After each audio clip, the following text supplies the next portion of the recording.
चलिए अंकटाड पे बात कर लेते हैं। अंकटाड है क्या, पहले तो ये समझ लीजिए। यूएनओ का ही एक सिस्टर कंसर्न है। ये बेसिकली ट्रेड को लेकर, ट्रेड एंड डेवलपमेंट को लेकर एक सम्मेलन हुआ था। और उसी अंकटाड ने, अंकटाड का बेसिक मेन पर्पस क्या होता है? अंकटाड का मेन पर्पस है जो ट्रेड और डेवलपमेंट को के बारे में जो भी डिटेल रिपोर्ट है कि किस देश में कितना ऋण लिया है, दुनिया भर में कितना कर्ज लिया जा रहा है, ठीक है। तो डेवलपमेंट जो कंट्री है ना, उनके सामने क्या क्या चैलेंजेस आ रहे हैं। तो कुल मिला के दो तीन चीजें हम इससे ऐसे समझ लेते हैं इसको। अंकटाड जो है, टीएडी अंकटाड, इसके बारे में हम डिटेल में भी आगे देखेंगे, बट इसका मेनली पर्पस देख लेते हैं। इसने जो विश्व ऋण रिपोर्ट जारी की थी, विश्व ऋण रिपोर्ट,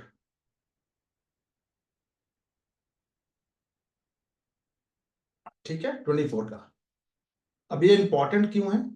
24 का है, 25 में बताया जा रहा है, मतलब ये 25 में जारी किया गया है, ठीक है। तो ये रिपोर्ट बताती है हमें कि दुनिया भर में कर्ज कितना बढ़ रहा है। बढ़ता कर्ज, बढ़ता कर्ज, खास तौर पे जब ज्यादा जरूरत से ज्यादा आप कर्ज लीजिएगा तो क्या होगा भाई? आपको अपनी फाइनेंसेस को मैनेज करना मुश्किल हो जाएगा, यही होगा। तो डेवलपिंग जो कंट्री है उनके सामने एक चैलेंजेस आ रहा है बेसिकली, क्योंकि सबसे ज्यादा कर्ज वही ले रहे हैं, है ना,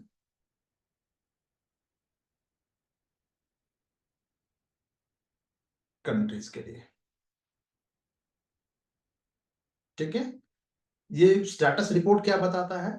कुल मिला के अगर हम बात करें, ग्लोबली बात करते हैं अगर, तो 97 ट्रिलियन डॉलर तक कर्ज का जो डेप्थ है, 97 ट्रिलियन डॉलर,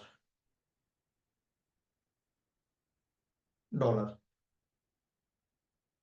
विकासशील देशों में कर्ज जो है वो विकसित देशों के कंपैरिजन अगर हम बात करें तो डबल रेट यानी दुगना हो गया है। यानी विकासशील देशों का जो कर्ज है ये लगभग 2 गुना हो गया है।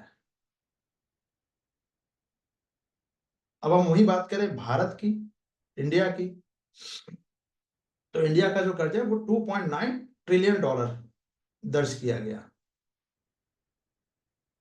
अब आप बोलोगे सर भारत की अर्थव्यवस्था ही है, अभी अभी तो पहुंची है 4 ट्रिलियन डॉलर पे, अभी पहुंची है, बट इसमें तो कर्जा ही है। तो आप इसको ऐसे समझ सकते हैं कि सिर्फ कर्ज लेने से हमारी स्थिति खराब है, ऐसा नहीं है। हम रीपेमेंट भी कर रहे हैं और नए नए डेवलपमेंट प्रोजेक्ट भी चल रहे हैं, ठीक है। तो चैलेंजेस क्या क्या सामने आ रहा है, तो रिपोर्ट में ये बेसिकली जो बताया गया है, चैलेंजेस क्या क्या है रिपोर्ट में जो बताया जा रहा है।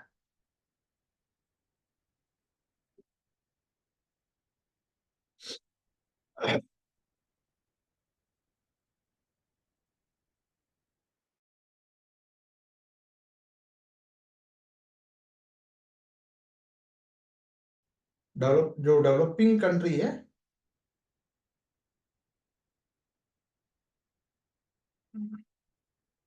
अब ये टेढ़ा ही लिखना पड़ेगा मुझे फिलहाल अभी। डेवलपिंग कंट्री जो है, कोशिश कर रहा हूँ कुछ सीधा लिखने की, इनका जो सामाजिक योजनाओं पे, सामाजिक योजनाओं पे यानी सोशल जो प्लानिंग वगैरह जो है उसमें इनका जो सबसे ज्यादा पैसा ब्याज चुकाने में जाता है। 54 जो कंट्रीज है, इनका ब्याज का बोझ नहीं, इनके पास चैलेंजेस क्या है? ब्याज का बोझ, रेट ऑफ इंटरेस्ट जो है उसका बर्डन है, बर्डन ऑफ इंटरेस्ट जो पेमेंट करना है, ठीक है। और ब्याज दरें भी क्या होती हैं? इम्बैलेंस, यानी कि पहला क्या है, ब्याज का बोझ बढ़ गया, दूसरा क्या है, असंतुलित ब्याज दरें, असंतुलित ब्याज दरें, ठीक है। और प्लस इनके सबसे बड़ी जो दिक्कत आती है जैसे किसी को विकसित देशों को ये मिलता असंतुलित ब्याज दर, कैसे अमेरिका अगर कर्ज लेता है तो उसे 2% की तरह से रेट ऑफ इंटरेस्ट में मिलेगा, इंडिया लेगा तो वो 12% लगेगा। तो ये डिस्पैरिटी देखने को मिलती है। और लिक्विडिटी की समस्या की बात करें तो वो तो सबसे ज्यादा है, वो सबसे ज्यादा देखने को मिलती है। तीसरी समस्या क्या है? लिक्विडिटी की, पैसे की कमी, तरलता की कमी समझ लीजिए, तरलता संकट। ठीक है, तो निजी करदाताओं ने डेवलपिंग कंट्री को जो पैसा दिया है उसमें 50 अरब डॉलर वापस ले लिए। तो जो पैसा इन्वेस्ट किया गया था वो पैसा निकाल लिया गया, तो उनके पास लिक्विडिटी की कमी, पैसा ही नहीं है। तो रिपोर्ट ये बताता है, सुझाव देता है, उसका कुछ सजेशन है कि कर्ज चुकाने की जो व्यवस्था को बेहतर और आसान बनाया जाए।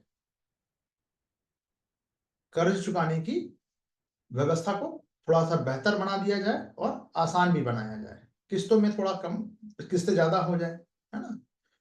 डेवलपिंग जो कंट्रीज है को ग्लोबल अगर हम बात करें वित्तीय निर्णयों में ज्यादा शामिल किया जाए, यानी उनको भी बड़े बड़े जो निर्णय लिए जा रहे हैं उसमें अगर इनको भी शामिल किया जाए तो ये भी अपना पक्ष रख पाएंगे। ठीक है, संकट के बचाव के लिए, अगर अब मान लीजिए किसी कंट्री में संकट आ ही रहा है, ठीक है, तो उससे बचने के लिए एक आकस्मिक वित्त पोषण यानी कंटीजेंसी फाइनेंसिंग की व्यवस्था को भी होनी चाहिए। कंटीजेंसी फाइनेंसिंग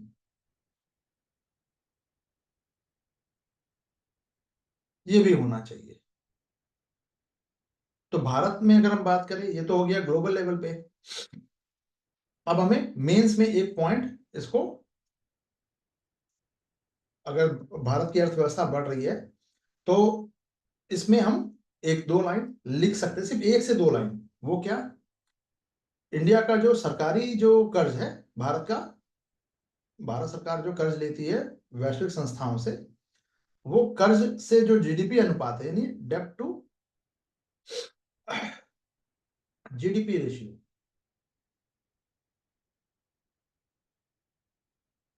ये 82.5% है। जबकि विदेशी कर्ज जो है, कर्ज से जीडीपी अनुपात क्या है विदेशियों का, विदेशी कर्ज, यानी ये तो भारत सरकार जो है अपने मार्केट से ले रही है, और विदेशी कर्ज कितना ले रही है? 18.7%। ये काम की चीज है, बस इतना ही आपको लिखना है मेंस में। अब इससे क्या निकल के आ गया? विदेशी कर्ज, कि हम बहुत ज्यादा बाहर डिपेंडेंट नहीं है अभी कर्ज के मामले में। तो दुनिया की 6 बड़ी, अगर 6 लार्जेस्ट इकोनॉमी की बात करें तो भारत दूसरा सबसे कम है। तो ये क्या है? भारत के लिए पॉजिटिव साइन है। जी जी, किसी का कमेंट आया? हाँ बिल्कुल, कमेंट खोल के कीजिएगा तो ज्यादा अच्छा रहेगा मेरे लिए भी। ये मुझे क्यों नहीं दिख रहा है? एक सेकंड रुकिएगा। हम्म हम्म लास्ट लाइन समझ नहीं आया। देखिए, भारत सरकार, कोई भी सरकार जो है, एक तो अपना विदेश घरेलू मार्केट से कर्ज लेती है, और दूसरा जब उसके पास पैसा नहीं हो, डॉलर में चाहिए, रुपया में चाहिए, तो विदेशी देशी सोर्स से काम चल जाएगा। ठीक है, लेकिन अगर हमें ज्यादा पैसे चाहिए, डॉलर में चाहिए, तो उसके लिए हमें, जैसे कि आईएमएफ हो गया, वो भी तात्कालिक रूप से, वर्ल्ड बैंक है, कोई डेवलपिंग काम करना, एडीबी है, ठीक है, तो या फिर किसी कंट्री से ले रहे हैं, जैसे कि अभी हमने जापान से लिया है कर्ज पे ही, जापान ने ही से भी कर्ज लिया, और टेक्नोलॉजी भी हम जापान से ही ले रहे हैं बुलेट ट्रेन के लिए। जी जी, तो डेब्ट टू जीडीपी में कर्ज का अनुपात कितना है, यानी कि 100 रुपए में, हाँ बहुत अच्छा सवाल है आपका, 100 रुपए में 82.5% कर्ज है भारत सरकार पर। तो विपक्ष जो है कई बार इस मुद्दे को उठाता है कि डराने के लिए, जबकि कोई भी डेवलपिंग कंट्री का वो कर्ज लेके ही काम करना है। जैसे अगर आपको मुझे बरगलाना हो तो मैं कहूंगा कि अडानी और अंबानी के पास 25 लाख करोड़ का उन्होंने कर्ज ले रखा है, तो आप सुनोगे एक मोटे तौर पे आपके दिमाग में क्या जाएगा कि भाई भारत सरकार ने कर्ज दिया होगा या भारत सरकार उस पर गारंटर की भूमिका में रहेगी। लेकिन पहले ये समझिएगा, कर्ज लेकर वो घर में नहीं बैठे हुए, उस पर काम हो रहा है, मतलब काम हो रहा है मतलब वो अपना काम चला रहे हैं, अपने बिजनेस को रन कर रहे हैं, तो रिपेमेंट भी हो रहा है, तो ये अच्छा संकेत माना जाता है, ना कि बुरा। तो डेब्ट टू जीडीपी रेशियो है, इसका मतलब कर्ज से में जीडीपी, मतलब जीडीपी अगर हमारा 100 है तो उसमें कर्ज का रेशियो क्या है, अनुपात 10:5 होता है ना, जैसे रेशियो समझते हैं ना डिम्पल जी?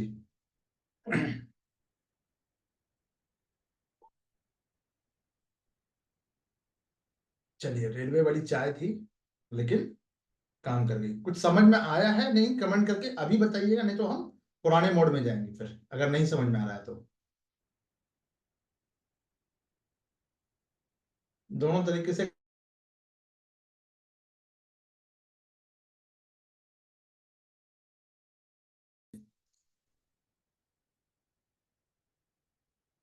देखो यार, ऐसे आप लोग मत करो, कमेंट कर दो जल्दी से। फीलिंग हर्ट हो रही है, बीमार हो रहा हूं तो। शिवांगी जी, हाँ सर, वैसे ही ठीक था जैसे हर चीज क्लियर होती है।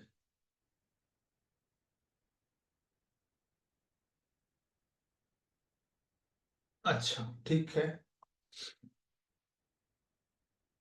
देखिए, हाँ, अब मैं आपको एक चीज बताता हूँ। चलिए, वो बस मुझे कुछ चीजें बतानी है, बता के मैं वापस इसी पुराने मोड में आ जाता हूँ, ठीक है? मजेदार चीज क्या है वो समझिएगा। अगर आप पढ़ के नहीं आए हैं तो ये पिक्चर क्लियर नहीं होने वाली, ठीक है? जो मैं कुछ भी बता दूं आपको क्लियर नहीं होगा। यहाँ पे क्या है, हाँ यहाँ पे क्या है कि आप पढ़ के नहीं आए, चलो हाँ ठीक है सर, अंडरलाइन पर अंडरलाइन कर रहे हैं, यानी ये स्पून फीडिंग है, यानी ये बेसिक क्लास है। हाँ, अब अलग अलग है, कोई दिक्कत नहीं है। जहां पे अगर कोई चीज अगर मुझे लगता है कि नहीं समझ में आप लोगों को अगर अगर आ रही है तो मैं दूसरे मोड से भी बता दूंगा, ठीक है? चलिए, एक बार थोड़ा सा शिवांगी जी की भी बातों को एड्रेस करते हुए चलते हैं, ठीक है? देख लेते हैं। अब इतनी डिटेलिंग है, तो इतनी डिटेलिंग को अगर मैं एक एक चीज पे बात, हालांकि जो भी एग्जामिनेशन पॉइंट ऑफ व्यू से एक एक पॉइंट पे भी अगर मुझे बात करना होगा, अगर आधा घंटा 1 घंटा भी लगेगा तो मैं, आप लोगों को अच्छे से पता है, मैं उस पर पूरा टाइम देता हूं, ठीक है? चलिए, वापस आते हैं, थोड़ा सा एक बार फिर से देख लेते हैं जो मैंने बताया, क्या चीजें हो पा रही है कि नहीं। वैसे रिपोर्ट जारी कौन करता है? एक सम्मेलन हुआ था, संयुक्त राष्ट्र व्यापार विकास सम्मेलन, अंकटाड ये जारी करता है। ये विश्व रिपोर्ट जो है ये अंकटाड जारी करता है, ठीक है? पहली चीज तो ये यूपीपीसीएस वगैरह में पूछ लेगा, अब यूपीएससी भी पूछ सकता है, प्लस यूपीएससी भी लिख लीजिए इसको, ठीक है? पर्पस क्या है कि भाई सार्वजनिक ऋण से ऋण लेकर डेवलपमेंट को फंड किया जाता है, लेकिन अगर ज्यादा ही अगर हम लोन ले लें तो फिर चैलेंजेस आने लग जाएगा, है ना? तो रिपोर्ट बताती है कि 97 ट्रिलियन डॉलर जो है डेवलपमेंट कंट्री ने ले रखा है, जबकि विकसित देशों की तुलना में ये दुगनी गति, विकसित देश कम पैसा ले रहे हैं, विकासशील देश ज्यादा पैसा ले रहे हैं, कुल मिला के ये बात है। भारत की बात करें तो 2.9 ट्रिलियन डॉलर सार्वजनिक ऋण जो है ये लिया गया है। तो ऋण का भुगतान का दबाव भी है 54 देशों पे, तो ये दबाव भी है कि योजना से अधिक, सामाजिक क्षेत्र की योजनाओं से अधिक धन जो है, उनका सबसे ज्यादा धन जो है ब्याज में चला जाता है, यानी 100 रुपीज लेते हैं और 52 रुपया तो पहले इनको, या 55 रुपये मान लीजिए, 60 रुपये मान लीजिए, कुछ भी मान लीजिए, मतलब आधा से ज्यादा तो ब्याज में चला जा रहा है, इंटरेस्ट पे करने में चला जा रहा है। जैसे हम इसको एक और एग्जांपल से समझ सकते हैं। हमारी जो आर्मी है, आर्मी का जो बजट है, बजट का सबसे बड़ा जो अमाउंट है वो कहाँ खर्च होता है, आपको पता है? उनके पेंशन में।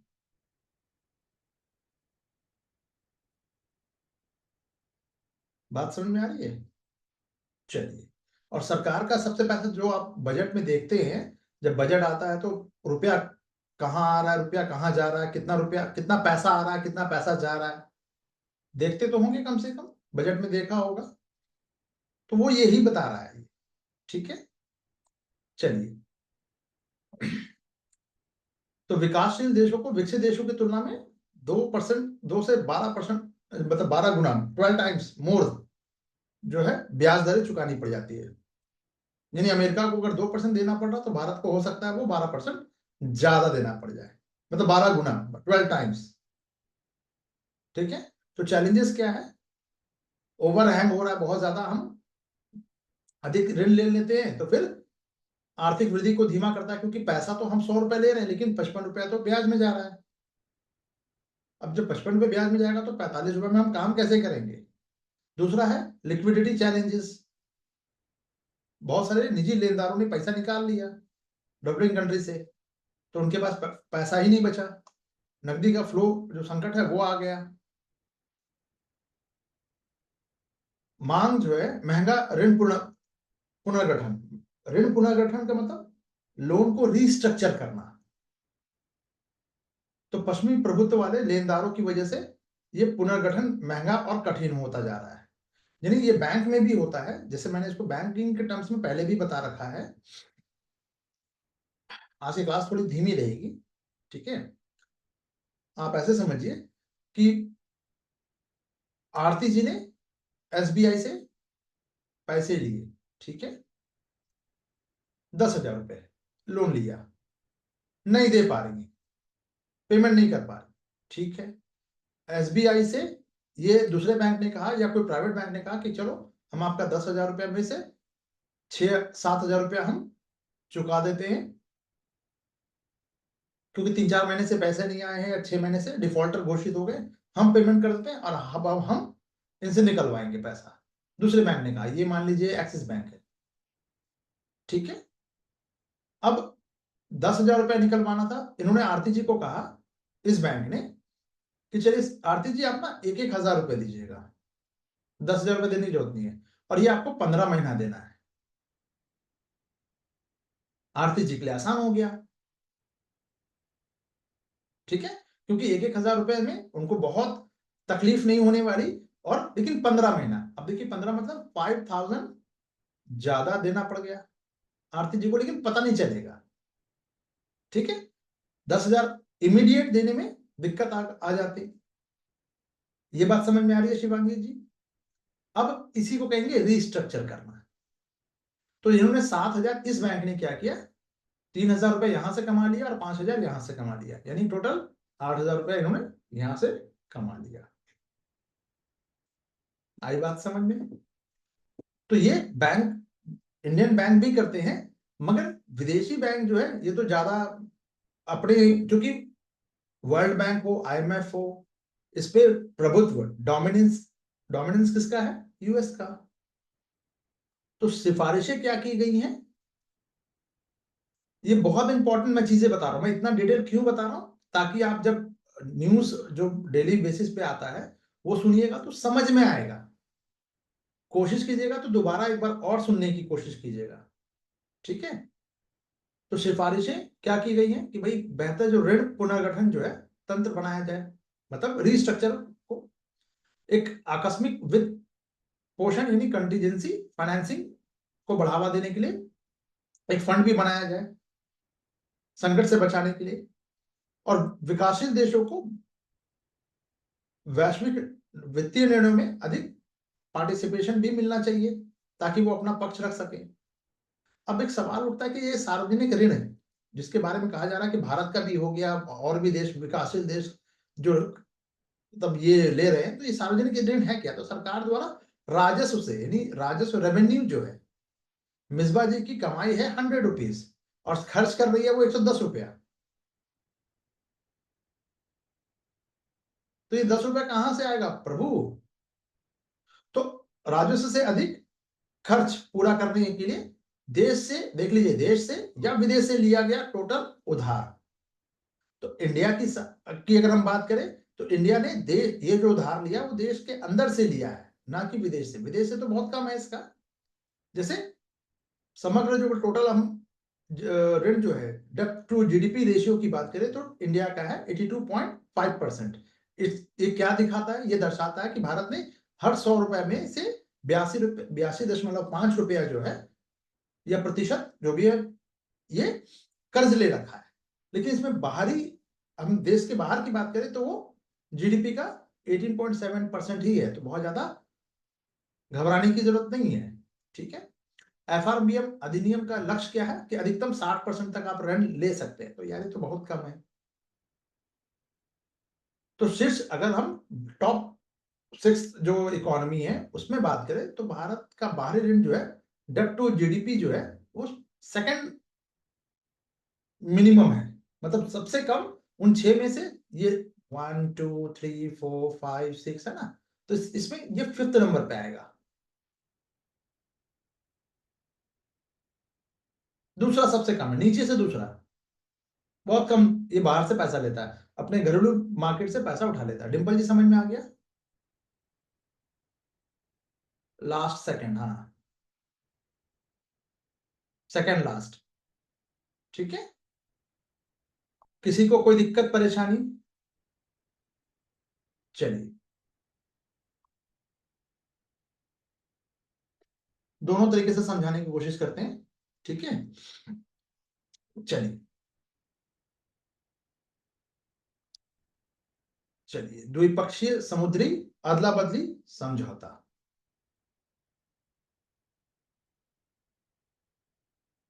तो ये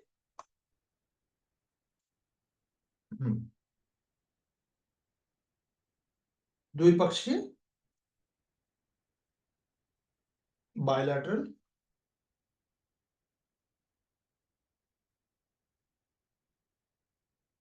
करेंसी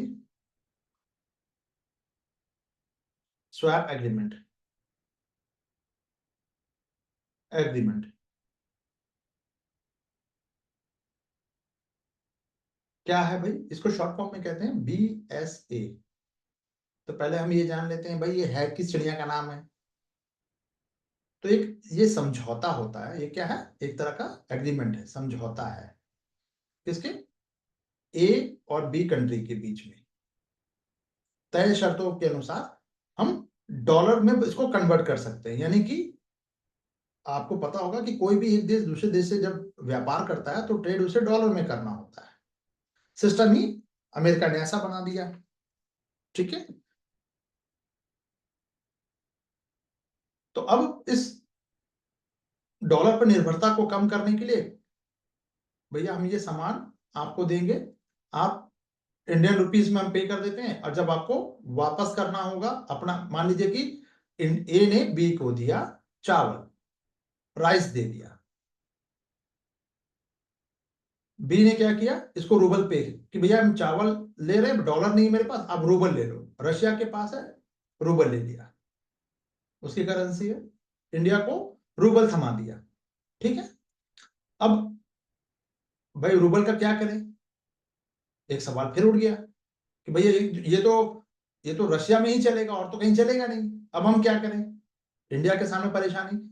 रशिया ने कहा परेशान होने की जरूरत नहीं है, हम जो तेल बेच रहे हैं ना, आप जो खरीद रहे हो, यही पैसा हमको वापस कर देना, यानी मेरा रूबल हमको वापस कर देना। तो दोनों देश कि हम कितना रुपया और कितना रूबल, कितना रुपया इज इक्वल टू कितना रूबल, एक बैलेंस करके जो आपस में समझौता करते हैं। और इससे क्या होगा, विदेशी मुद्रा जो है, विदेशी मुद्रा फिर आपको की कमी है तो उससे आप ओवरकम कर जाएंगे। ठीक है। तो उसका पर्पस क्या होता है? पर्पस है कि अगर दोनों देश को विदेशी जैसे डॉलर की जरूरत हो तो एक दूसरे की स्थानीय मुद्राओं में वो डॉलर में बदल सकते हैं कि नहीं, यार मेरे पास डॉलर नहीं है तो आप रुपया ही ले लीजिए, या फिर डॉलर में इसको कन्वर्ट कर लेते हैं आप, ठीक है। दोनों देशों को जरूरत हो रही है अगर, तो एक दूसरे की स्थानीय मुद्राओं को ही डॉलर में वो कन्वर्ट कर लेते हैं। डॉलर में कन्वर्ट करने का मतलब कि $1 बराबर $1 इज इक्वल टू, मान लीजिए 5 रूबल है सपोज, और $1 इज इक्वल टू 82 रुपीज जो है, ये रुपीज है। ये तय कैसे होगा? डिम्पल जी, हाँ जी बिल्कुल, डॉलर का प्रभुत्व भी ऑब्वियस ही बात है, तभी तो मैंने कल या परसों की क्लास में क्या बताया था कि भारतीय सरकार अब क्या करने जा रही है, यही तो बताया था ना कि बस एक चीज हो, क्योंकि अमेरिका को तकलीफ इसी बात की तो हो रही है कि अब भारत को दबाए नहीं दब रहा है वो। अब ये अगर 10-15 कंट्री के साथ इसने करना स्टार्ट कर दिया तो इंडिया जो है सेकंड बहुत बड़ा मार्केट है, 140 करोड़ का देश है भाई, मजाक नहीं है। अरे भैया, मैं एप्पल नहीं, खाने के लिए एप्पल मिल जाता है, चलाने के लिए एप्पल नहीं मिल रहा तो हम दूसरा फोन ले लेंगे, कोई दिक्कत नहीं है, डोमिनेंस नहीं, ठीक है। हालांकि ऐसा नहीं है कि ये सरकार डोमिनेंस को, अमेरिकी डोमिनेंस प्रभुत्व को तोड़ देगी रातों रात, ऐसा नहीं होने वाला। 20 साल में नहीं होगा, 25 साल में नहीं होगा, क्योंकि उतना रिसोर्सेज नहीं है हमारे पास, ठीक है। लेकिन कोई हवाई भी नहीं कि कोई भी उड़ा के चला जाए, है ना। चलिए, ये बात समझ में आ गई। तो ये जो बीएसए जो है दो देशों के, अब ये बीएसए जो है ये दो कंट्री के बीच में, केंद्रीय बैंक के बीच में, दोनों के जो सेंट्रल बैंक होते हैं, यानी इसका आरबीआई हो गया, उनका रशिया का अपना बैंक होगा, ठीक है। एक समझौता होता है। तो हाल ही में अभी अगर हम बात करें तो इंडिया एंड इंडो जापान, इनके बीच में ये ऐसा ही एक समझौता हुआ था, $75 बिलियन का, बिलियन डॉलर का, यानी कि आप $75 बिलियन जो है वो आप रुपी हमको दे देना, काम चल गया।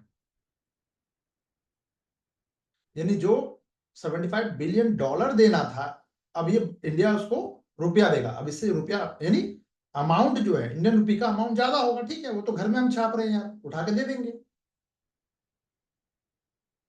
पर $75 बिलियन तक हम, ये एक कैप लगा दिया गया कि हम, आप इतना दे दीजिएगा, हम इतना तक ले लेंगे आपसे, और क्या चाहिए। तो इंपॉर्टेंस समझिएगा, मेंस के लिए बहुत इंपॉर्टेंट, जब तक आप ये बेसिक चीजों पे काम नहीं कीजिएगा तब तक आपका आपका जो हाथ है ना वो आंसर मेंस राइटिंग में नहीं चलेगा। तो इंपॉर्टेंस क्या है, तो ये एक्सचेंज रेट को, इंपॉर्टेंस जो है बीएसए का, ऑफ बीएसए, वही बायलैटरल करेंसी स्वैप एग्रीमेंट, ठीक है। तो एक्सचेंज, इसका इंपॉर्टेंस क्या है कि ये एक्सचेंज रेट को क्या करता है, स्टेबल रखता है। और जो फाइनेंशियल जो सिक्योरिटी है,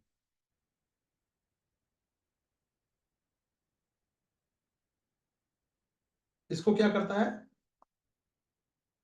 इसको भी थोड़ा सा सिक्योरिटी प्रोवाइड करता है। तो यह समझौता लिक्विडिटी बनाए रखने के लिए एक तरह से शील्ड की तरह काम करता है। क्लियर है? चलिए, 75, अभी देखिए इंडिया और जापान ने क्या किया, वही $75 बिलियन का बायलैटरल करेंसी स्वैप एग्रीमेंट को अभी रिन्यूअल किया, ठीक है। बीएसए क्या है, वही एक दो केंद्रीय बैंकों के बीच में समझौता है, जो निर्धारित शर्तों पर, परिस्थितियों के आधार पर अपनी मुद्राओं में, अब विभिन्न मुद्राओं में नकदी प्रवाह का आदान प्रदान यानी एक्सचेंज कर लेते हैं। तो अपनी दोनों देश को जब भी आवश्यक हो अपनी स्थानीय मुद्राओं को अमेरिकी डॉलर में वो कन्वर्ट करवा सकते हैं। अमेरिकी डॉलर का मतलब क्या हुआ, यानी इतना रुपी, अगर मानक तो अभी भी डॉलर ही रहेगा कि भाई आपको अगर $1 मुझे देना है और आपके पास डॉलर नहीं है तो आप हमको 82 रुपीज दीजिएगा। सपोज अभी एक्सचेंज रेट 82 रुपीज, तो 82 रुपीज दे दीजिए हमको। ये पता कैसे चलेगा कि हमें कितना रुपया देना है भारतीय रुपए में? तो जो डॉलर का रेट है वही दे दीजिए, हम डॉलर नहीं देंगे। तो आपको आसान है, घर में बैठ के छाप रहे हैं, कोई दिक्कत नहीं है। मिसबा जी, लगता है मिसबा जी को समझ में नहीं आ रहा है। नहीं नहीं सॉरी, मिसबा जी को ज्यादा समझ में आ रहा है, ऐसा कुछ नहीं है क्लास में। नो नो मतलब क्या, आ रहा है या नहीं आ रहा है? कुछ चीजें क्लियर हो रही है या नहीं हो रही है? चलिए, आ रहा है। कौन आ रहा है? ठीक है, तो इसका इंपॉर्टेंस क्या है कि एक्सचेंज रेट में जो फ्लक्चुएशन है, यानी उसको प्रबंधित मैनेज करने में थोड़ा सा मदद करेगा। और लिक्विडिटी, अगर आपके पास देश में संकट अगर है कोई, तो उसमें लिक्विडिटी ये प्रोवाइड कर देगा। ये बात समझ में आ गई सभी को? अब ये टर्म्स जो है प्रीलिम्स में तो ठीक है, लेकिन मेंस में जब अगर आप बोलोगे कि सर प्रीलिम्स का चीज मेंस में क्या आता है, तो मैंने आपको क्या एक बार कहा था, एक बार नहीं कई बार कहा, मल्टीपल टाइम्स क्या रखा है, 60% अगर आपने बेसिक्स कवर कर रखा है, 60% यूपीएससी के सिलेबस का, दुनिया की कोई ताकत नहीं कि आपको कोई रोक दे। आपका मेंस और आपका प्रीलिम्स, कुछ समझ में आ रहा है? तो जब तक अगर आप बेसिक्स पे काम नहीं कीजिएगा, मेंस में हाथ नहीं चलेगा। अब देखिए, इकोनॉमी की सेक्शन की बात करें तो प्रीलिम्स में पूरा टेक्निकल क्वेश्चन ही पूछा जा रहा है। टेक्निकल का मतलब एप्लीकेशन बेस्ड होगा क्वेश्चन, बुक में मिल जाएगा उसका आंसर। लेकिन मेंस का क्या करोगे? कोई बुक में मिलता है आंसर लिखा हुआ? तो मुझे भी बताना भाई। तो जो डेली न्यूज़पेपर अगर आप सुन रहे हैं तभी फायदा करेगा। डेली सुन रहे हैं, डेली, आप तो बहुत मेहनत करके आप लोगों को बना के दे रहा हूं, फिर भी नहीं देख रहे हैं, फिर भी नहीं देख रहे हैं आप लोग, तो वो पता चल जाता ना, मेरे पास तो आ जाता है कि कौन कौन ने देखा, कितनी देर देखा है, मेरे वीडियो पे कौन कितना देर रहा है, ये भी मालूम चल जाता है मुझे। सारा एनालिटिक्स से मुझे पता चल जाता है। अब आप देख लीजिए, मैं बाकी बच्चों से क्या उम्मीद करूं, जो जिनको मैं जानता नहीं, उनसे तो मैं उम्मीद भी नहीं कर सकता, बट आपसे तो उम्मीद कर सकता हूँ ना। बहुत दिक्कत है। चलिए, बनाइए बेवकूफ, फिर एक साल और, फिर एक साल और, मजा आता है ना ये सब। अब आप लोग अपने फेलियर को एंजॉय कर रहे हैं, मस्त मौला है भैया। चलिए,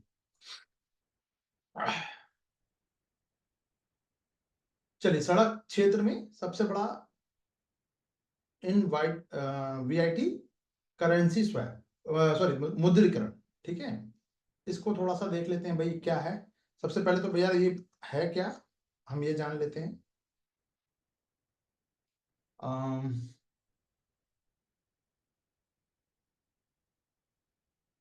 आईटी है क्या, क्या भला है ये? तो एक निवेश वाहन है ये, एक तरह का, जो जो इन्वेस्टर जो है, एक तरह का इन्वेस्टर का टूल है ये, investor investment tool, investment tool है जो इन्वेस्टर को,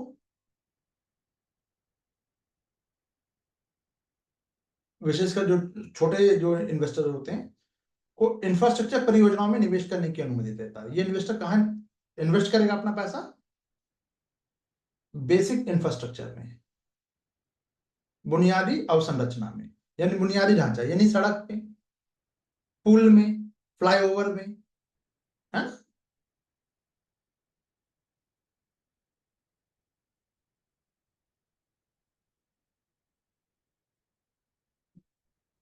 पीआर इंफ्रास्ट्रक्चर,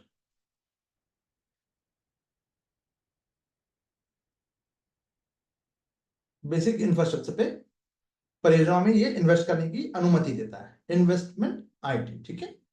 तो एक तरह ये है क्या बेसिकली, तो ये काम करता है, ये म्यूचुअल फंड की तरह, म्यूचुअल फंड की तरह काम करता है ये। जहां पे म्यूचुअल फंड का मतलब क्या, एक ही परियोजना में एक ही बहुत सारे इन्वेस्टर होंगे, कोई 5,000 लगा रहा है, कोई 10,000 लगा रहा है, कोई 50,000 लगा रहा है, कोई 1 लाख लगा रहा है, कोई 10 लाख लगा रहा है। तो एक साथ पैसा लगेगा सड़क, पुल और अन्य परियोजनाओं में होने वाली आय में। फिर क्या है, उसी की तरह से जितना जो इन्वेस्ट करेगा उसकी उतनी हिस्सेदारी होगी। ठीक है। तो अब ये आय का स्रोत क्या होगा, तो कोई टोल टैक्स ले सकता है, किराया ले सकता है, किसी अन्य प्रकार से इसके इन्वेस्टमेंट जो है वो शामिल हो सकता है। जैसे कि कोई हाईवे में कुछ के आसपास में अपना कोई शॉप खोल लिया, कोई पेट्रोल पंप खोल दिया, इस तरह से उनको भी रेगुलर इनकम होने लग जाएगी। ठीक है। अब एक सवाल है, अभी मैंने कहा छोटे इन्वेस्टर्स, स्मॉल इन्वेस्टर्स, क्योंकि म्यूचुअल फंड है तो अडानी अंबानी तो पैसा लगाएंगे नहीं। ठीक है। तो जो इन्वेस्टर है उसको लाभ क्या मिलेगा, तो छोटे जो जो इन्वेस्टर हैं बड़े प्रोजेक्ट में पैसा लगा सकते हैं, बिल्कुल लगा सकते हैं। बात हो रही है छोटे इन्वेस्टर की, ध्यान रखिएगा इसमें। कम से कम निवेश की आवश्यकता होती है, और इसकी जो इकाइयां हैं, जिस परियोजना में ये इन्वेस्ट कर रहे हैं वो ऑलरेडी स्टॉक एक्सचेंज में, यानी शेयर मार्केट में लिस्टेड होगी। शेयर बाजार में, शेयर मार्केट में ऑलरेडी वो लिस्टेड होती है। इसलिए लिक्विडिटी बनाए रखने में क्या मिलती है, मदद, कि भैया कभी डूबेगा नहीं पैसा। ठीक है। लिस्टेड है, ट्रस्टेड, डूबेगा नहीं का मतलब कि कोई पैसा आके उठा के चला गया तो रातों रात, ऐसा नहीं होता। परियोजनाओं में पैसा लगता रहता है। ठीक है। तो अब सवाल ये उठता है कि सर हम इसका क्या करें, आप जो बोल रहे हैं ये सुनने में तो अच्छा लग रहा है, पर एग्जामिनेशन पॉइंट ऑफ व्यू से कहाँ कहाँ यूज कर लेंगे। तो देखो, इंडियन गवर्नमेंट ने NHIT, ये नाम याद रखना, राष्ट्रीय राजमार्ग अवसंरचना ट्रस्ट बनाया है। हाल ही में सड़क क्षेत्र में सबसे बड़ा जो इंफ्रास्ट्रक्चर इन्वेस्टमेंट ट्रस्ट जो है, इसको इसने मोनेटाइजेशन को पूरा कर लिया है। तो यह, अब ये स्टेप, तो सर हम क्या करें, भारत सरकार ने कर लिया, हम क्या करें, फिर से सवाल वही मन में आएगा। वेरी गुड, आना चाहिए। तो इंडिया का ये कदम, अब मोनेटाइजेशन हो गया है, यानी मुद्रीकरण। मुद्रीकरण का मतलब क्या हुआ, अब इसे, अब पैसा आता रहेगा। और यह कदम भारत में सार्वजनिक संपत्ति, यानी अब जो फ्लाईओवर बना, जो हाईवेज बन रहा है, अब उसके लिए ये जो ट्रस्ट बना दिया गया, अब इसमें बराबर पैसा आता रहेगा, पैसे की कोई कमी नहीं। इसलिए आप नितिन गडकरी को सुनिएगा कि भाई अगर कोई 5 लाख करोड़ मांग रहा है तो कहते हैं भैया 20 लाख करोड़ रुपए ले जाओ, पैसे की कोई कमी नहीं। क्योंकि इन्वेस्टर छोटे से छोटे के लिए भी दुकान, मतलब इन्होंने अपना दरवाजा खोल रखा है, एक ट्रस्ट बना दिया गया। तो बहुत सारे लोग इसमें भी लगाएंगे पैसा। गवर्नमेंट का परियोजना है तो नुकसान होना नहीं है, एक अश्योरिटी है।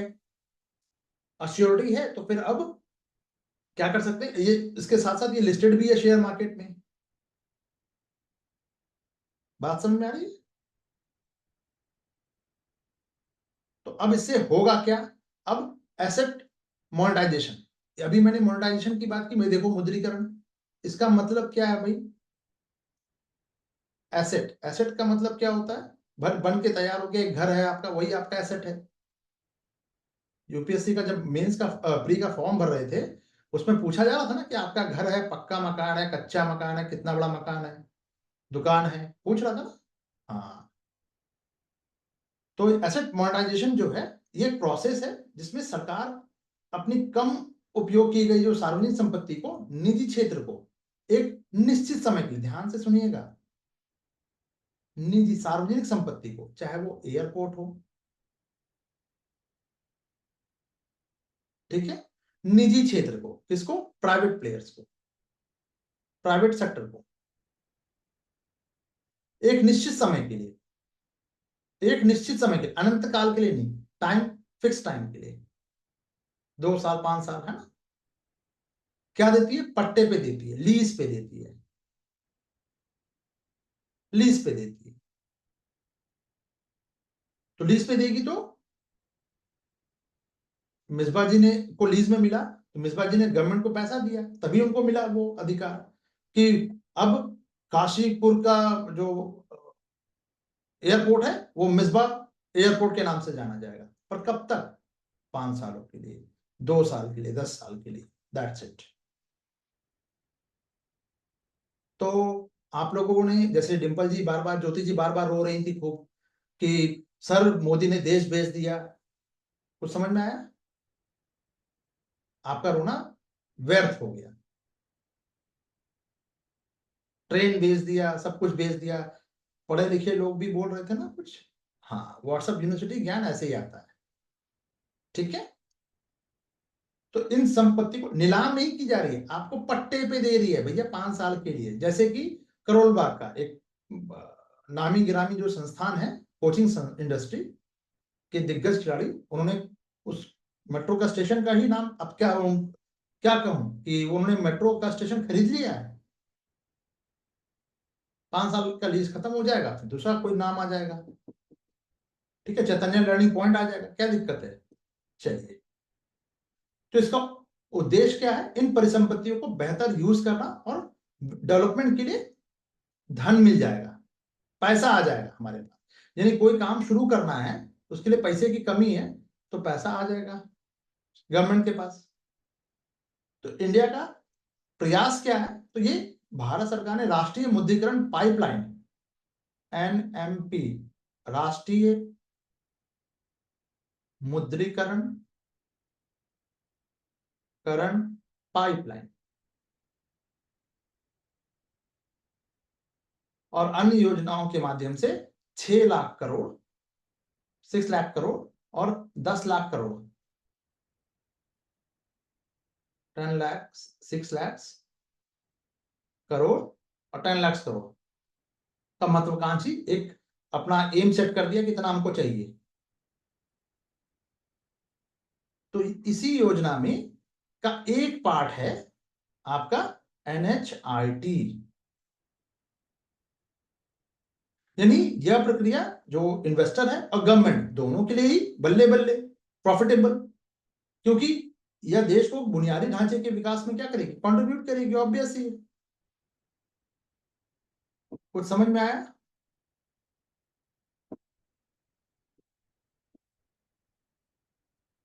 कम समझ में आया ऐसा कुछ? चलो यहां देख लेते हैं। National highway infrastructure trust, full form यही है। रोड सेक्टर में सबसे बड़ा जो इन्वेंट मोनेटाइजेशन को पूरा किया। अभी समझ में नहीं आया ये इन्वेंट जो मोनेटाइजेशन क्या है, तो पहले हम जान लेते हैं कि इंफ्रास्ट्रक्चर इन्वेस्टमेंट ट्रस्ट है ये। NHAI ने 2020 में एक एसेट मोनेटाइजेशन कार्यक्रम को समर्थन देने के लिए इसको स्टैब्लिश किया था।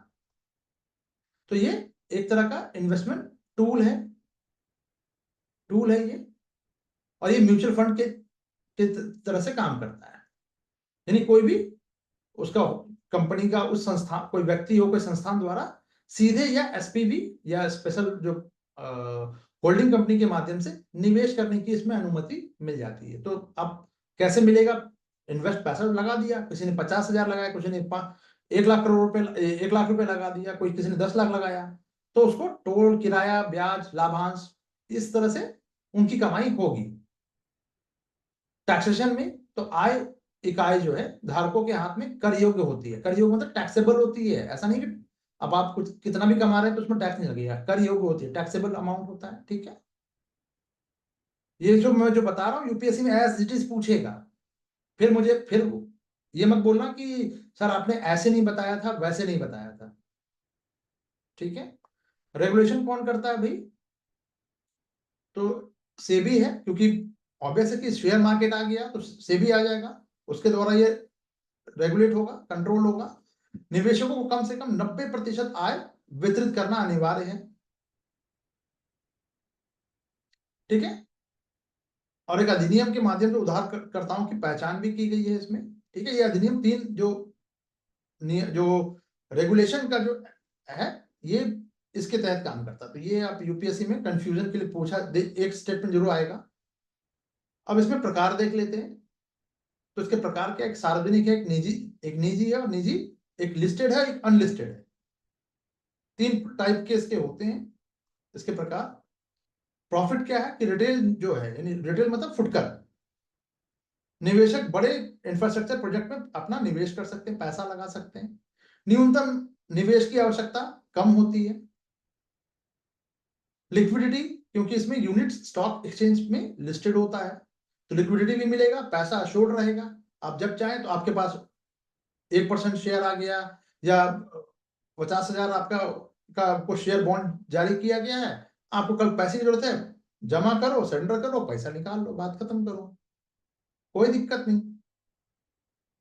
ठीक है, अब आते हैं एसेट मोनेटाइजेशन पे। तो ये प्रोसेस है, ये जो कम उपयोग किया गया कोई सार्वजनिक संपत्ति, यानी हमने नाम तो बना दिया IG2, IG1, IG3, Indian international airport है। पर अगर कोई अपना नाम चिपका के 5 साल के लिए, अगर हमको 1 लाख करोड़ रुपए मिल रहा है, या 10 करोड़ 50 करोड़ रुपए मिल रहा है, तो उसमें बुरा क्या है? जैसे ये ठीक उसी प्रकार की बात है कि मिसबा जी का एक घर है, उसके ऊपर एक होर्डिंग लगा दिया गया जियो का, तो मिसबा जी को उसका रेंट मिलेगा? मिलेगा। अब मैं क्या बोलूं कि जियो, मिसबा जी ने जियो को अपना घर बेच दिया है। कुछ समझ में आ रहा है? चलिए, तो मोदी ने देश बेच दिया, वेरी गुड। चलिए, तो सार्वजनिक संपत्ति के मूल्य को अनलॉक करके नए आय स्रोतों का निर्माण किया जाता है। भाई मेरा छत खाली है, होर्डिंग लगा दो, कोई टावर लगा देता है, होता है ना। चलिए, तो भारत में ये जो मोनेटाइजेशन का जो प्रयास है, NMP, राष्ट्रीय मोनेटाइजेशन पाइपलाइन, जो है 22-25 के बीच में 6 लाख करोड़ का लक्ष्य रखा गया, और सेकंड में जो एसेट है उसमें 25 से 30 के लिए 10 लाख करोड़ का लक्ष्य रखा गया है। राष्ट्रीय भूमि मोनेटाइजेशन निगम भी एक है, एक बनाया गया कि भाई हम लैंड भी रखेंगे अपने पास। ठीक है, चलिए, तो निवेश तंत्र का जो स्ट्रक्चरल जो एक अवलोकन कर ले, तो प्रायोजक जो है इन इन्वेस्टर जो IT की स्थापना करता है और संपत्तियों को ट्रस्ट में स्थानांतरित कर देता है। ट्रस्ट में जो एसेट है वो ट्रस्ट बन गया, किसी एक की बपौती नहीं है। तो संपत्ति जो ट्रांसफर के लिए स्थानांतरण जो है, इंफ्रास्ट्रक्चर संपत्तियों को ट्रस्ट में स्थानांतरित कर दिया जाता है कि भैया ट्रस्ट है, ट्रस्ट में डाल दिया हमने। अब वो ट्रस्ट ही उस संपत्तियों का प्रबंधन और उसको धारण करे, ओन करेगा, और यूनिट्स भी जारी करेगा कि कहां कहां कितना मेट्रो है, कितना। जैसे कई बार आप देखते होंगे, आने वाले समय में मैं जो बता रहा हूं वो सुन लीजिएगा, ये भी हो सकता है कि इंडियन रेलवे अपनी बोगी को, भाई 20 बोगियां लगती हैं, 25-30 बोगियां लगती हैं, 5 बोगी 6 बोगी को प्रचार के लिए दे दे। बेसन का हलवा खाओ XY कंपनी का, और खाओ गगन रहो मगन, काइंड ऑफ। तो वो आपको प्रचार वहां भी देखने को आने वाले समय में ऐसा होगा। 4-5 सालों में, ये बहुत दिन दूर नहीं है, 4-5 सालों में हो जाएगा ऐसा। इस बात को आज नोट करके रखिए। ठीक है, क्योंकि भाई पैसे चाहिए। निवेशक क्या है? स्वामित्व का प्रतिनिधित्व करने वाले यूनिट्स को प्राप्त करते हैं, यानी हमने उसमें पैसा लगाया, उसका बदले हमको कुछ शेयर मिल गया है। अब हम भी टाइटल को होल्ड कर रहे हैं, एक स्टेक होल्डर हम भी हैं। बात समझ में आ रही है? जल्दी से बताइए, ये समझ में आया कि नहीं आया? अब कुछ बच रहा है समझने के लिए, समझाने के लिए, तो बताइए।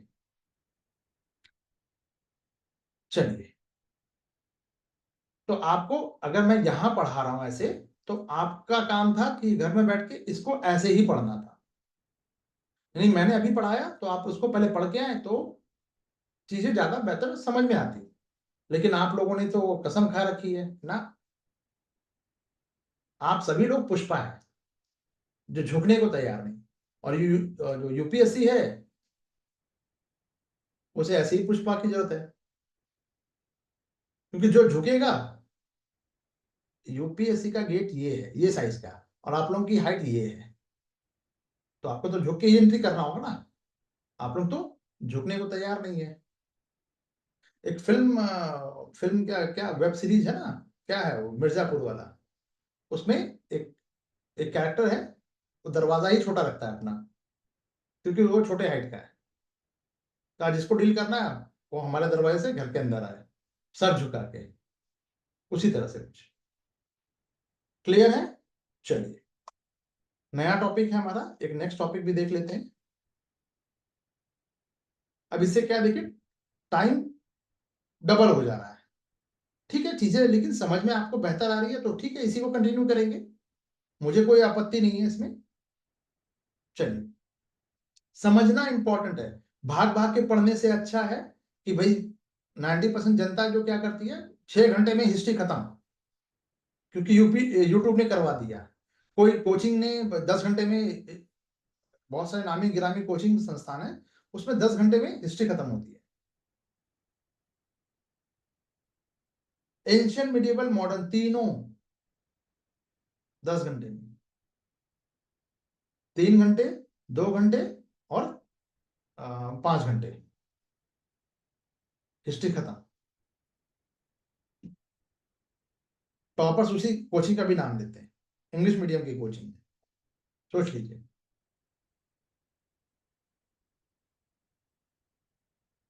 मजाक चल रहा है? चलिए, हाँ, तो टॉपिक क्या है हमारा, एमएसएमई के लिए डिजिटल फुटप्रिंट आधारित ऋण। ठीक है भाई, तो सबसे पहले वित्त मंत्रालय जो है, इन्होंने क्या किया है, एमएसएमई, MSMES, है ना, इसके लिए एक ऋण आकलन करने के लिए, किसने, फाइनेंस मिनिस्ट्री ने एक नया ऋण का वो एक मॉडल बेसिकली स्टार्ट किया, मॉडल के लिए कि एक कितना एसेस कर सकते हैं। ठीक है, तो इस मॉडल का ऑब्जेक्टिव क्या होगा कि डिजिटल जो फुटप्रिंट्स है, एमएसएमई का जो डिजिटल फुटप्रिंट है, ठीक है, उसका यूज करके लोन देना। ठीक है, तो ये मॉडल क्या है भाई, मॉडल है कि भाई क्यों अपनाया जा रहा है, एमएसएमई के लिए ही है, पर क्यों है, तो इससे पहले तो लोन का जो जो प्रोसेस है उसको सिंप्लीफाई करना है, सिंप्लीफाई लोन प्रोसेस।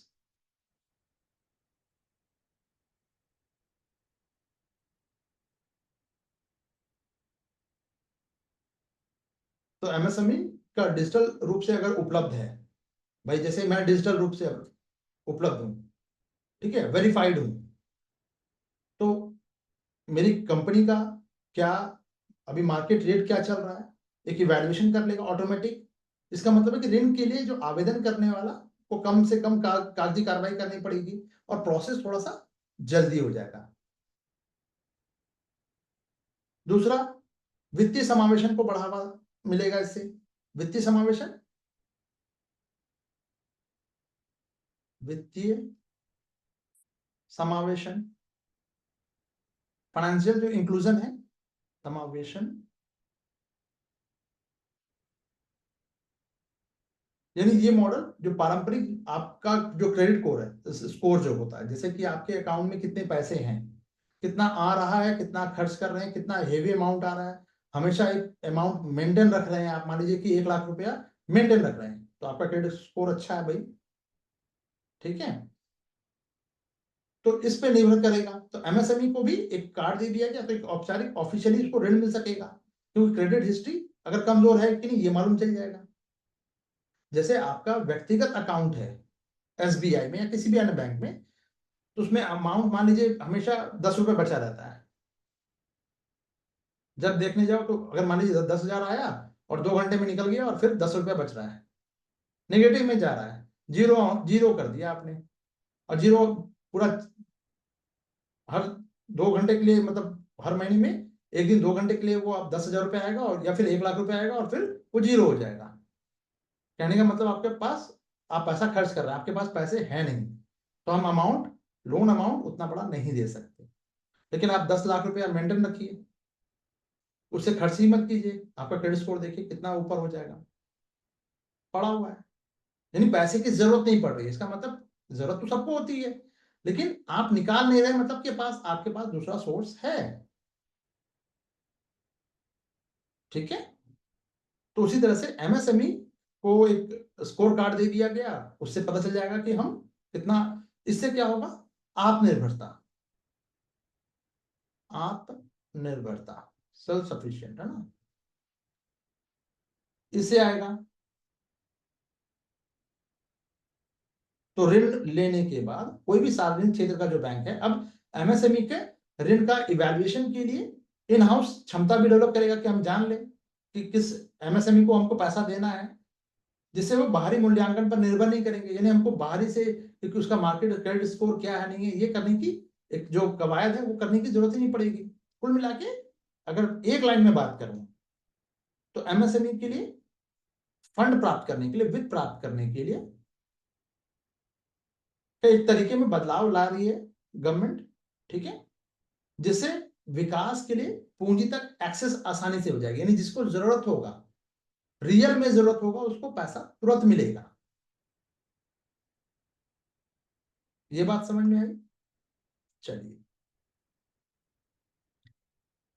एमएसएमई के लिए डिजिटल फुटप्रिंट आधारित ऋण गवर्नमेंट लेके आ रही है, गवर्नमेंट का एक लॉन्च किया इन्होंने टूल। वो टूल आपको जब तक नहीं पता है तब तक देश में आपको सब कुछ काला ब्लैक एंड व्हाइट ही दिखता रहेगा। एमएसएमई ले लाई है क्रेडिट असेसमेंट मॉडल लॉन्च, ये लॉन्च किया इन्होंने, किसने, वित्त मंत्रालय ने। तो जो डिजिटल फुटप्रिंट यानी कि आप कितना खर्च कर रहे हैं, कितना आपके पास पैसा आ रहा, ये है फुटप्रिंट उसका, ताकि क्रेडिट प्रक्रिया और सिंप्लीफाई किया जा सके। ऑब्जेक्टिव क्या है कि भाई एमएसएमई को ऋण असेसमेंट के लिए ऑटोमेटिक जो प्रोसेस में के अंतर्गत हम लेके आ जाएंगे, एक फॉर्मल क्रेडिट तक एक्सेस मिलेगा उसको सिंप्लीफाई करने पर, और इससे फाइनेंशियल इंक्लूजन को बढ़ावा मिलेगा, ये इसका ऑब्जेक्टिव है।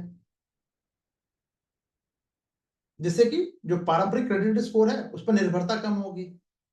पारंपरिक क्रेडिट स्कोर का मतलब कि आप कितना खर्च कर रहे हैं बैंक से पता करना, वो करने की जरूरत ही नहीं पड़ेगी। बजट में भी इसका प्रावधान किया गया। अब सवाल यह कि हम क्यों पढ़ रहे थे इसको, क्योंकि बजट में आया था। एमएसएमई क्रेडिट असेसमेंट के लिए इन हाउस कैपेसिटी का को डेवलप करना है, निर्माण करेंगे। कौन करेगा, सार्वजनिक क्षेत्र का जो बैंक है, ताकि जो दूसरे पर डिपेंडेंसी कि भाई बैंक वाला बता दे कहीं और मार्केट में किसी से उधारी तो नहीं लिया है, ये सब करने की अब जरूरत नहीं रह जाएगी। तो ऑटोमेटिक प्रोसेस क्या है, जो ब्लॉकेज था इस ब्लॉकेज को स्मूथ कर दिया गया, हटा दिया गया। एक साथ तुरंत आपको घंटे 2 घंटे में पैसे एमएसएमई को मिल जाया करेगा।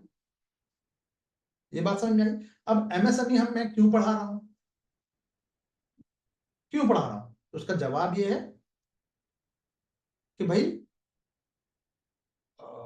एमएसएमई टॉपिक जो है यूपीएससी के लिए बहुत इंपॉर्टेंट है।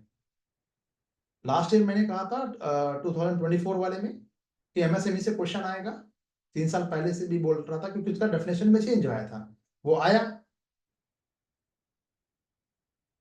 उसी तरह से ये है। अब आपको प्रीलिम्स के लिए इंपॉर्टेंट हो गया, मेंस में इसका एक लाइन आप लिख सकते हैं, 1 या 2 लाइन उठा सकते हैं, कॉपी कट कर सकते हैं।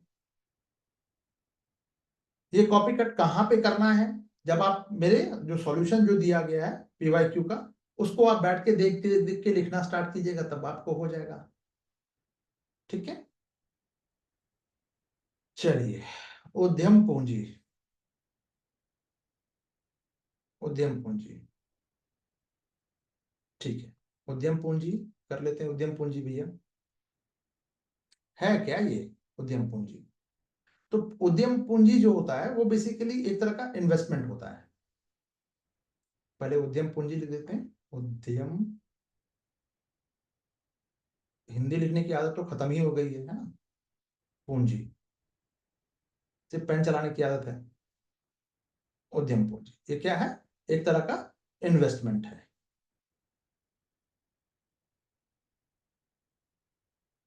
ठीक है, जो वेंचर कैपिटल फर्म द्वारा इसको किया जाता है। ये निवेश कौन कर रहा है? Venture capital. अब फिर एक सवाल आ गया, सर ये वेंचर कैपिटल क्या है? तो ये वो फर्म होती है वेंचर कैपिटल, यानी पैसा लगाना है जो नई कंपनियों पे लगाएगी, न्यू कंपनी जो होगी उसमें पैसा लगाएगी, जो अभी इनिशियल लेवल पे है, अभी स्टार्ट ही किया है। जैसे मान लीजिए मैंने अपना ये ऑनलाइन प्लेटफॉर्म स्टार्ट किया, ठीक है, तो इन्वेस्टर मुझे चाहिए, इन्वेस्टर भाई डिजिटल बोर्ड आना है, पूरा सेटअप बैठाने में ढंग का, अगर थोड़ा सा भी ढंग का कर दिया तो 10 लाख रुपए मिनिमम चाहिए, स्टार्टअप काइंड ऑफ। जी, तो उसके लिए पैसा चाहिए, फंड चाहिए, यही है वेंचर कैपिटल पैसा लगाएगा इसमें। तो जिनके पास भविष्य में बहुत तेजी से बढ़ने की संभावना है, बिल्कुल, ये जो जितने भी काला धन है वो सब यहीं तो लग रहा है, और कहाँ लग रहा है, ठीक है। तो उद्यम जो पूंजी है वो काम कैसे करती है? तो जब कोई फर्म होता है, वेंचर कैपिटल फर्म,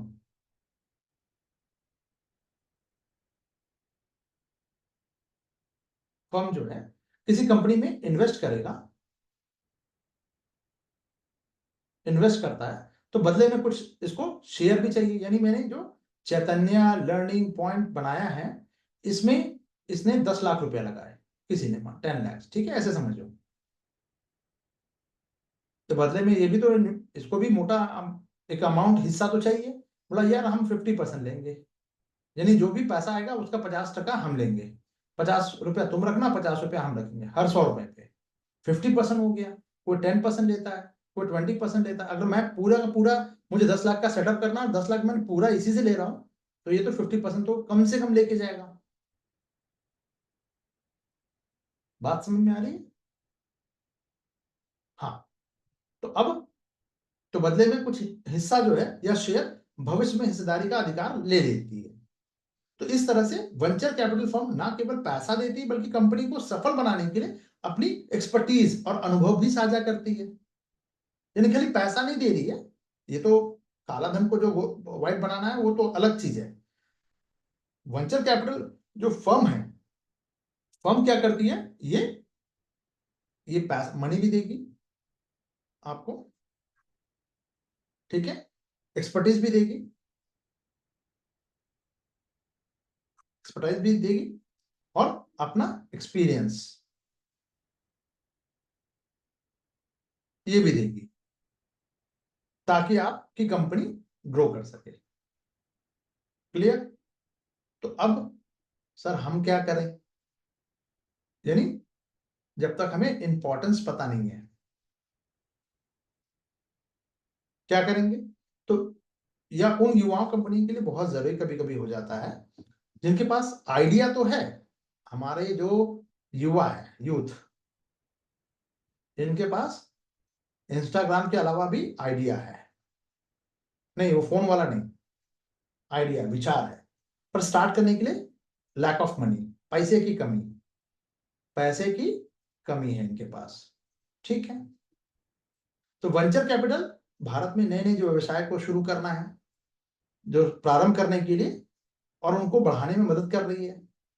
अब चाय की टपरी और एमबीए वाला ये सब नहीं होता, वो ये भी समझ लो, वो केवल चूरन बेचना होता है। उससे कुछ एक व्यक्ति को फायदा हो जाएगा, गाड़ी बंगला ले लिया, बात खत्म हो गई, काम खत्म, दूसरा कोई आसामी ढूंढो, ठीक है।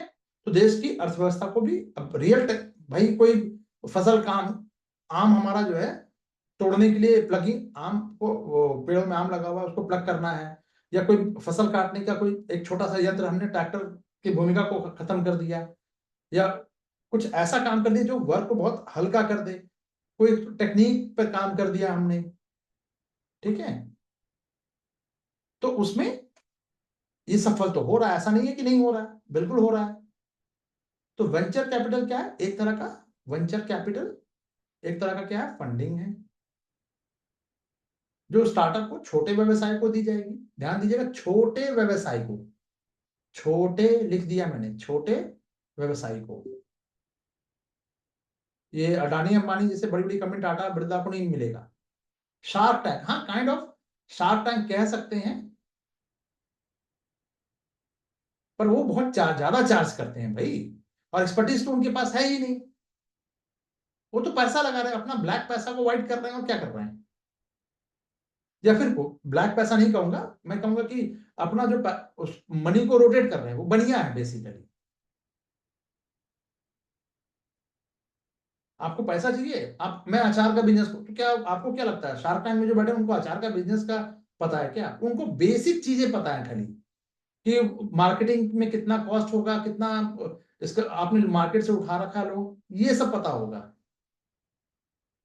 बाकी उनके पास कोई अनुभव, अचार क्या का प्रोसेस क्या होगा, कितना टाइम लगने वाला है, किस महीने में अचार खराब जल्दी हो जाएगा, कुछ पता नहीं रहता उनको। उनको पैसा लगाना और अपना, भाई पैसा उठाना है, पैसा से पैसा बनाने के लिए वो आते हैं। वो चूरन है, ठीक है, किसी को जरूरत होती है तो ठीक है, मिल जाता है, वो एक अलग चीज है, पर वो बढ़िया वाला हिसाब है। ठीक है। अब जैसे कि आप जैसे महिंद्रा के पास चले गए, महिंद्रा वो स्कॉर्पियो वाला, महिंद्रा का है ना स्कॉर्पियो, महिंद्रा। गुलाबशाल जी, यहाँ मैंने कुछ लगाया है, देखिए आपके लिए, नहीं तो गुलाबशाल जी लिखेंगे महिंद्रा, जबकि महिंद्रा है वो। समझ में आती है चीजें? हाँ। तो महिंद्रा कंपनी जो है, अब भाई मुझे एक स्कूटर बनाना है, मैंने स्टार्टअप किया है कि तेल बहुत महंगा है, तो कम माइलेज ज्यादा हो, तेल कम का कंजम्पशन कम हो, और पिस्टन और मेरा इंजन भी अच्छा से काम करे, सब कुछ है। कुछ नया मॉडल हमने इंट्रोड्यूस किया, पर मेरे आइडिया तो है, लेकिन मेरे पास रिसोर्सेज नहीं है। तो मैं महिंद्रा के पास गया, महिंद्रा के पास उसकी पूरी टीम है। क्या हो गया डिम्पल जी? अच्छा, ये ना यहाँ ना लगे, यहाँ लगेगा। अच्छा, धन्यवाद डिम्पल जी। महिंद्रा में यहाँ ना लगेगा, चलिए। वही कह रहा हूँ ना, हिंदी लिखने की आदत खत्म हो गई अब।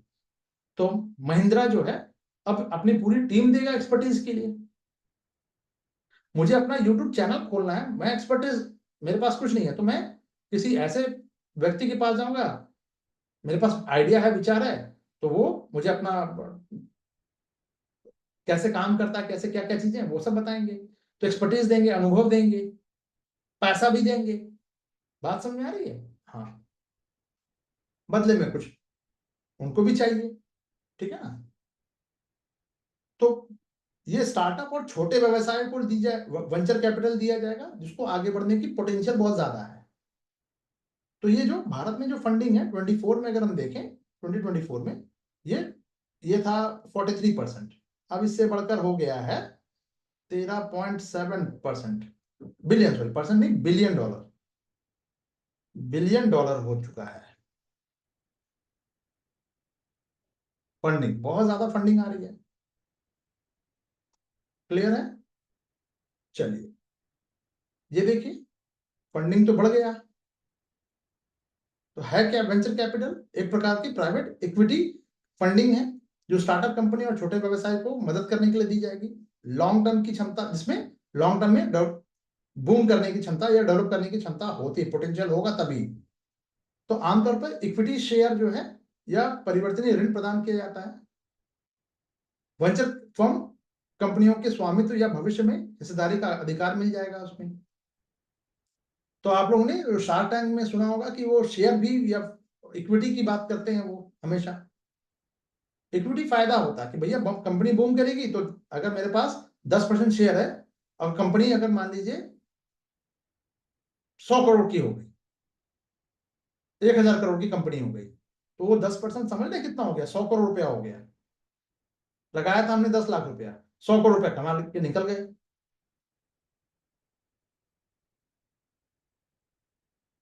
ठीक है।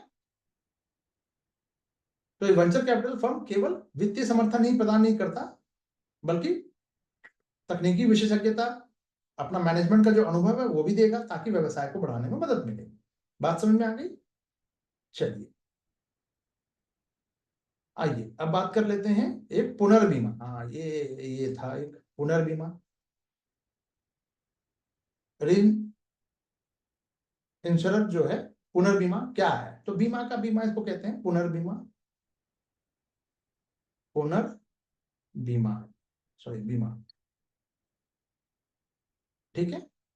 टर्म्स क्या है देखिए, यही सब टर्म्स जो है यूपीएससी पूछेगा, आप लोग ध्यान ही नहीं दे रहे हैं, बात नहीं बनेगी। बीमा का बीमा कहा जाता है इसको। तो जब एक बीमा कंपनी किसी बहुत बड़ी राशि का बीमा करती है, जैसे मान लो कि यार वर्ल्ड ट्रेड टावर था, नहीं चलो उसको छोड़कर किसी और को करते हैं। इंडिया में जो स्टैचू ऑफ इक्वेलिटी जो है उसका बीमा कर दिया, या कोई बहुत बड़ा एक बिल्डिंग है उसका बीमा कर दिया हमने, कोई हवाई जहाज का बीमा कर दिया, तो बीमा की राशि है 500 करोड़। ठीक है। तो भैया ये इतना, कल को हमको अगर पैसा देना पड़ गया तो 500 करोड़ रुपए हम कहां से देंगे भाई? तो ऐसे में बहुत ज्यादा हाईली रिस्की हो गया।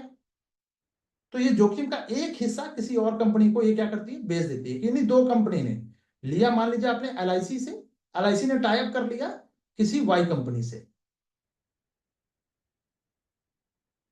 यानी जोखिम को बांट लिया आपस में। तो जब जोखिम को बांटेंगे तो अपनी हिस्सेदारी भी बेचनी पड़ेगी, यानी कुछ प्रॉफिट जो है उसको भी देना पड़ेगा। तो इस जोखिम का एक हिस्सा किसी दूसरी कंपनी को बेच दिया कि भैया देखो हमने ज्योति जो है, जेपीजी जो है,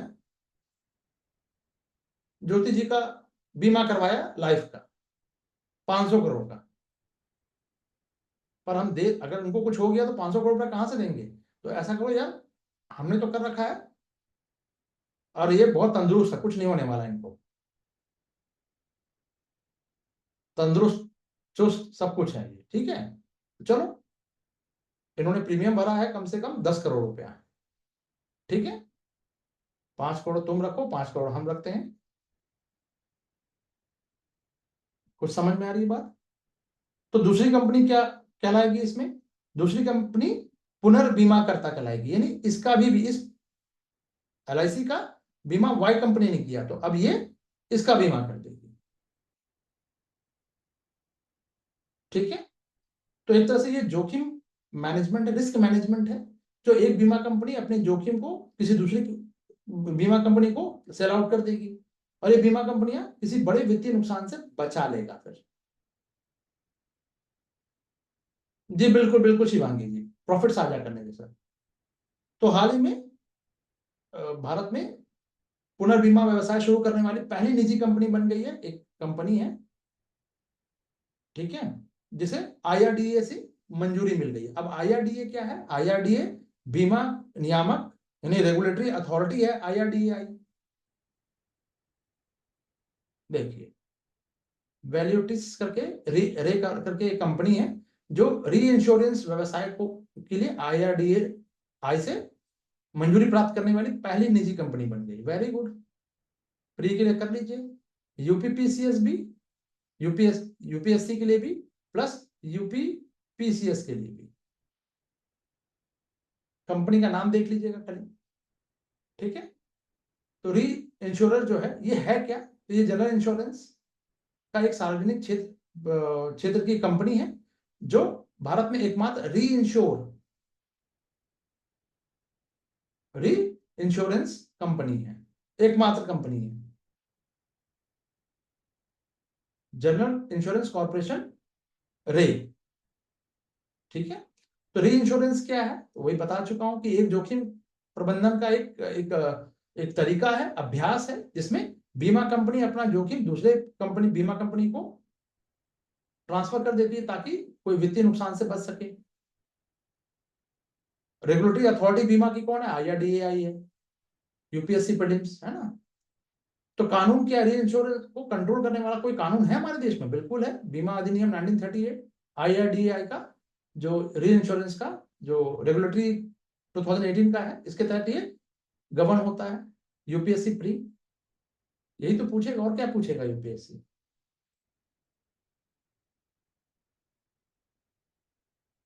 ठीक है।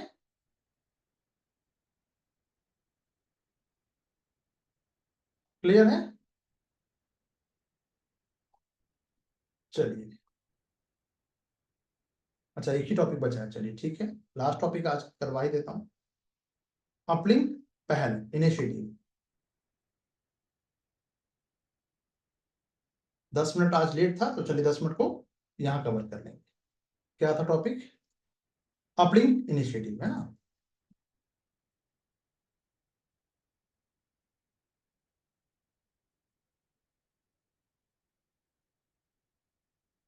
ठीक है,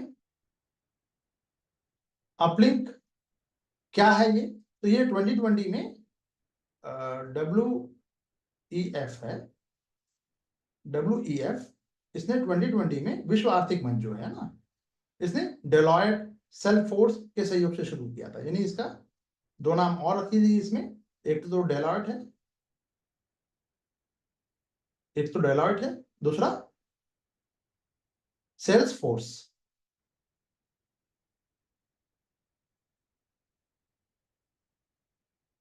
इन दोनों के साथ मिलके शुरू किया था। प्रीलिम्स के लिए बहुत important, UPSC, only for UPSC, ठीक है, नोट कर लीजिएगा।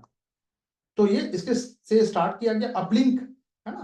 तो ये एक नए और छोटे व्यवसाय पर फोकस करेगा। जो नया होना चाहिए, किस पे फोकस करेगा ये? जो नया होना चाहिए और छोटा होना चाहिए, छोटा व्यवसाय, ठीक है, उस पर फोकस करेगी। जो इन पर्यावरण को बेहतर बनाने में मदद करते हैं, यानी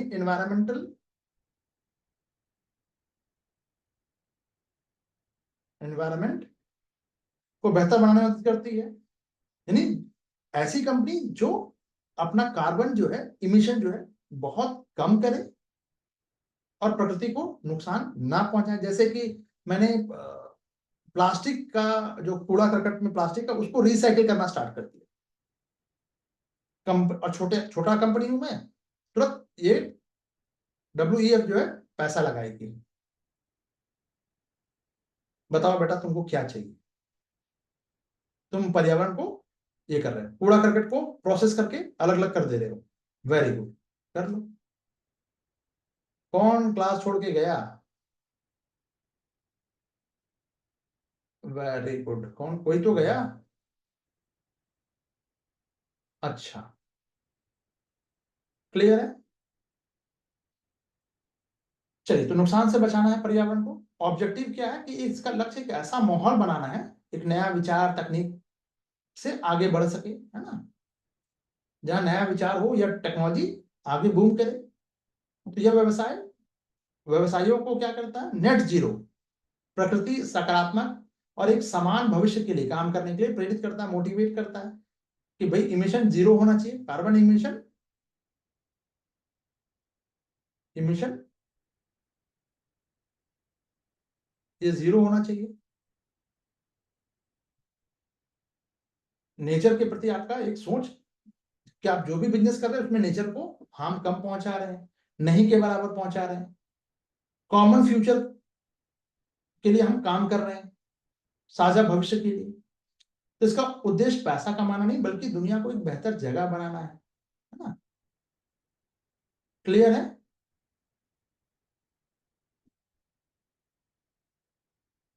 तो अपलिंक जो इनिशिएटिव है, ये आर्थिक मंच की पहल है, ठीक है, बता दिया है।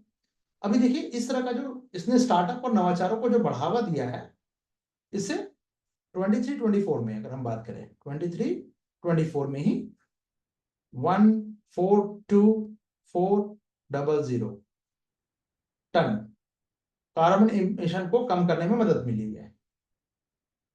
ये बहुत बड़ा अचीवमेंट है,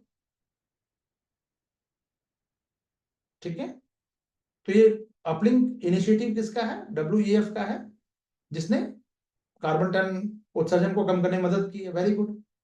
ऑब्जेक्टिव क्या है? प्राथमिक स्तर पर जो इनोवेशन है उस पर फोकस करना, ठीक है, और एनवायरमेंटल इफेक्ट को पॉजिटिव रखना है।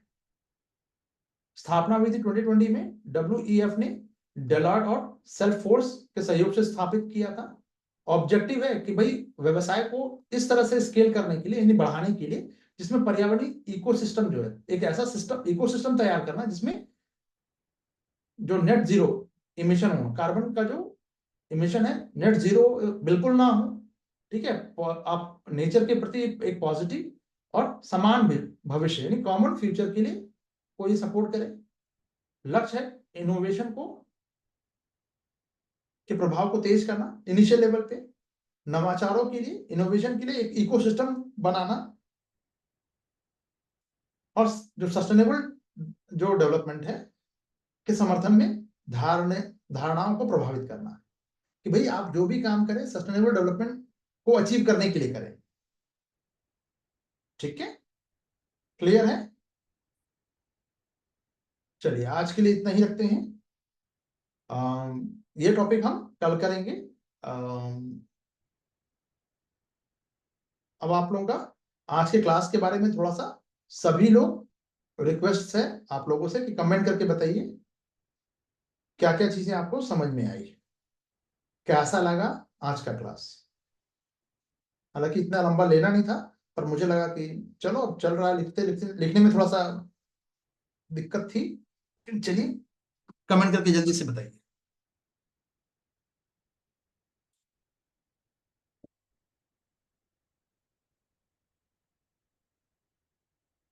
बोल के बताना चाहिए। अच्छा, अच्छी थी, दोनों तरीके से समझ आ गया। ठीक है, डिम्पल जी एंड गुलाबशालवी जी एंड ज्योति जी। अच्छा, इन लोगों को कमेंट नहीं करना है। Very good. Okay guys, bye for now.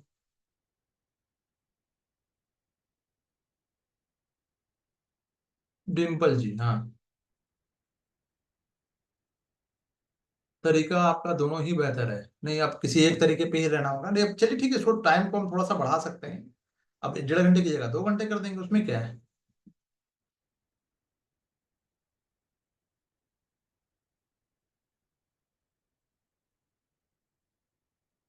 दोनों तरीके से, हाँ। तो 2 बार अगर हो जा रहा है तो थोड़ा सा दिमाग में चीजें बैठेंगी भी। ठीक है। Okay guys, bye for now.